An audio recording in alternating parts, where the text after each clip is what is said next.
February 14, 2021, eksaktong Valentine's Day.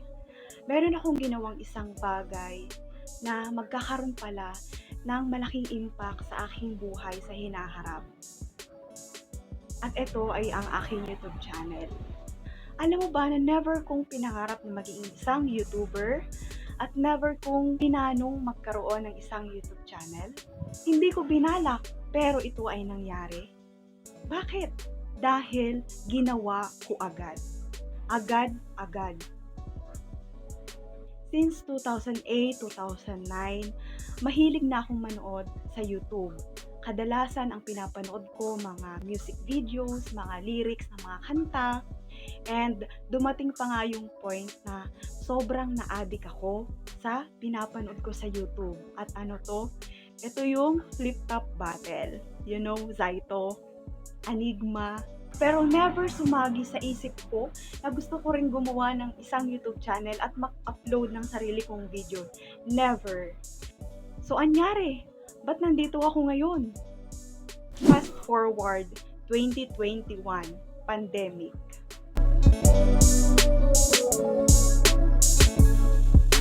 Nangyari na din ba sa'yo yung tipong nanonood ka sa YouTube and meron kang isang taong napanood at sobrang nagandahan ka sa ginagawa niya, sobrang napahanga ka, sobrang na-inspire ka, at dahil sa paghanga mo sa kanya is bigla na lang sa isang iglap gusto mo na rin gawin kung ano yung ginagawa niya?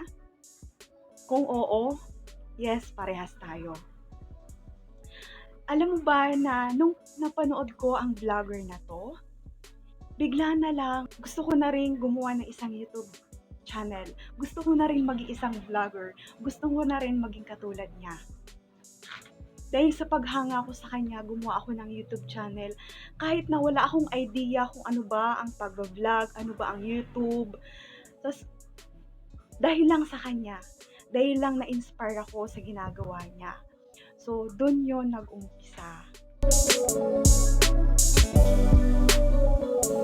Hindi pala madali yung success na nakikita natin sa ibang mga YouTuber. Yung tipong akala natin, yung nangyayari sa kanila ay mangyayari din agad sa atin. Ang totoo, hindi natin agad-agad maaabot kung ano man yung na-achieve ng mga successful YouTuber dito sa YouTube. Hindi sa dinidiscourage kita. Real talk lang to. Kung hindi po tayo artista, hindi tayo ganong kagandahan, hindi tayo ganong kaseksihan, hindi tayo sikat, hindi tayo galing sa mga ma-impluensyang tao, for the average persons na katulad natin, hindi po ganon kadali ang pag-YouTube. Kailangan ng mahabang pasensya, tiyaga, diskarte, at consistency. May kanya-kanya tayong abilidad at talento na kailangan nating ipakita at hindi natin kailangang gayahin yung mga nag-inspire sa atin gumawa ng YouTube channel. Yan yung kailangan nating ipakita dito sa YouTube.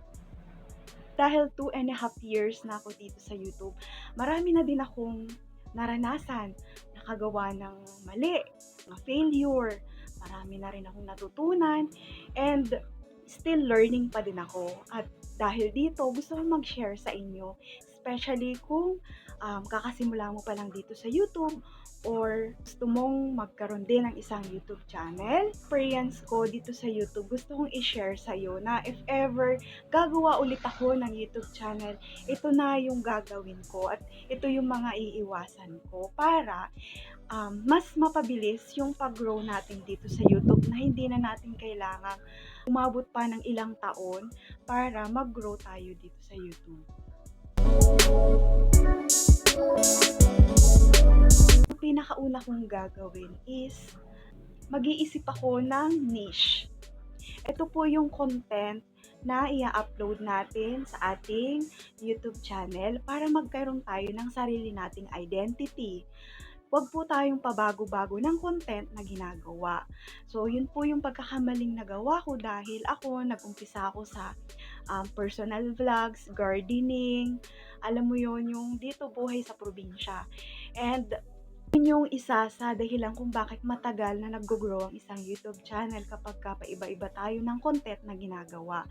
So, para magkaroon tayo ng solid audience agad, is kailangan isa lang yung topic or yung niche natin. Halimbawa, gusto mo ng travel vlogs or cooking channel, diyan ka lang dapat mag-focus. So, para yung audience ay hindi nalilito, para magkaroon talaga tayo ng sarili nating identity na kung saan dito tayo makikilala ng mga audience natin. Is yung pangalawang gagawin ko ay hindi ako magpo-focus sa aking subscribers count. Si YouTube na yung bahala. Dahil na-realize ko na kahit pala wala pa tayong subscribers or kukonti lang yung subscribers natin, once na gumawa tayo ng video at in-upload natin yan at pinablish natin sa ating YouTube channel, si YouTube na mismo ang nagre-recommend yan or nagsasuggest sa mga potential viewers or sa mga users dito sa YouTube. Dahil si YouTube mismo ang nakakaalam kung kanino niya ipapakita yung ating YouTube video. Halimbawa, nagluluto ka. Ang papakitaan ni YouTube nung content mo is yung mga viewers dito sa YouTube na nagse-search about cooking, ang interest nila is cooking. So, hindi na natin kailangan ma-stress na ipakita yung mga content natin sa mga kamag-anak natin, sa friends, o kung saan mga kakilala natin. Ang importante, mas mag-focus tayo sa content na gagawin natin. Unang-una, sa title, sa thumbnail, and dun sa pinaka mismong content. Kung mapapansin nyo sa YouTube Studio, sa video analytics, makita nyo merong nakalagay dyan na impressions. Impressions, ito po yung kung ilang beses pinakita ni YouTube, kung ilang tao yung nakakita dun sa thumbnail mo. So, once na may nag-click yan at may nanood, magiging view na po yan. So, magkakaroon ka na ng views. And hanggang sa kung marami ang interested dun sa video mo is ipapakita pa yan ng YouTube sa mas marami pang audience. So, dun po unti-unting lalaki yung views ng ating YouTube videos. And last is yung isulat mo kung ano yung goal mo dito sa YouTube. Ito po yung pinaka ginawa ko nito lang, this year lang. Kailangan po meron tayong eksaktong goal na nakasulat para ito yung magbibigay sa atin ng motivation kasi bilang nag-uumpisa pa lang tayo dito sa YouTube, hindi po ganun kadali. And dadating talaga sa point na parang mawawalan tayo ng gana, mapapagod tayo, mawawalan tayo ng pag-asa. Dahil nga sa tagal natin dito sa YouTube, parang feeling natin walang nangyayari sa atin. So iba pa din yung meron kang nakikita na laging nagre-remind sa'yo na ito yung kailangan nating ma-achieve. Ito yung kailangan nating ma-target. Ito yung gusto kong marating dito sa YouTube. So, ito po yung ginawa. Kaya, siguro na-reach ko na yung 1,000 subscribers. And until now, yung tipong consistent ako sa pag-upload ko and hindi ko pinapabayaan yung aking channel ko. Kaya makikita naman sa performance ng aking channel na tumataas yung views ko and yung subscribers count ko pa kahit pa paano. So, kailangan talaga natin ng reminder na ito yung kailangan nating ma-achieve. Kasi, ang dali lang mangarap, di ba? Pero, nandun yung point na minsan, nangangarap tayo, pero nakakalimutan na nating gumalaw.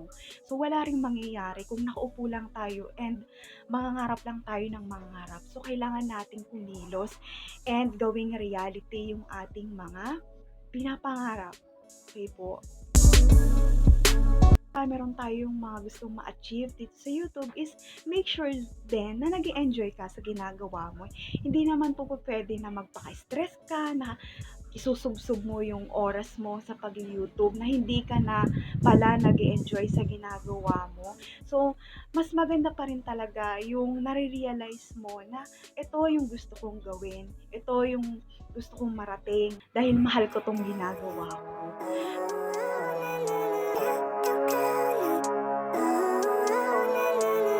Living life, every day, late at night, not okay. All I want, and I pray, all I need